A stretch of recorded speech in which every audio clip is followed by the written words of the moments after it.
E aí, povo de Deus, como é que vocês estão? Hoje nós vamos estudar o tema, o reino da graça, o reino da graça. E nós vamos ver o texto que é Romanos 5, versículo 20, que diz assim: sobreveio a lei para que avultasse a ofensa, mas onde abundou o pecado, superabundou a graça. Como assim? Vamos lá. Nós sabemos que a lei, e mais especificamente a lei de uma ação e de uma consequência, de ação e reação, digamos assim, pegando o gancho da física, nós sabemos que cada coisa que nós fazemos possui uma consequência direta, indireta, ou presente, ou mais no futuro. E como assim? Vamos lá. A partir do pecado, nós já tínhamos visto, a partir do pecado toda a humanidade foi decaída e uma reação em cadeia foi causada a todos os homens com uma doença genética. E a partir disso, todos nós também temos a mácula do pecado. Não necessariamente os mesmos pecados de nossos pais, mas a mesma propensão que eles tinham após o pecado. A mesma propensão que nós temos e assim também temos nossos irmãos.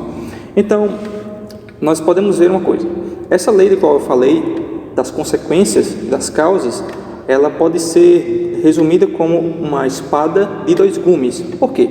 Bem, se você faz coisas boas, segundo essa lei, você receberá coisas boas. Mas se você faz coisas más, você receberá consequências más.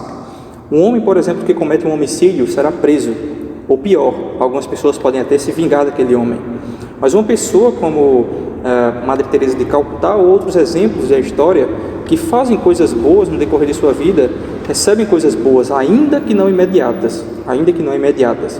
Elas podem passar vidas de sofrimento, passar por pobreza, miséria ou outros problemas, mas quando elas fazem coisas boas, ainda assim, elas são recompensadas por aquilo, recompensadas pelo seu legado, recompensados, por exemplo, às vezes no leito de sua morte, quando as pessoas começam a admirá-la e o exemplo dessas pessoas fica na história.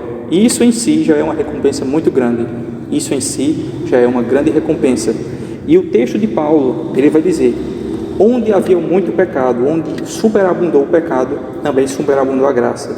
Porque as pessoas eram pecadoras, mas quando elas se renderam a Cristo, quando as pessoas se rendem a Cristo, a graça superabunda.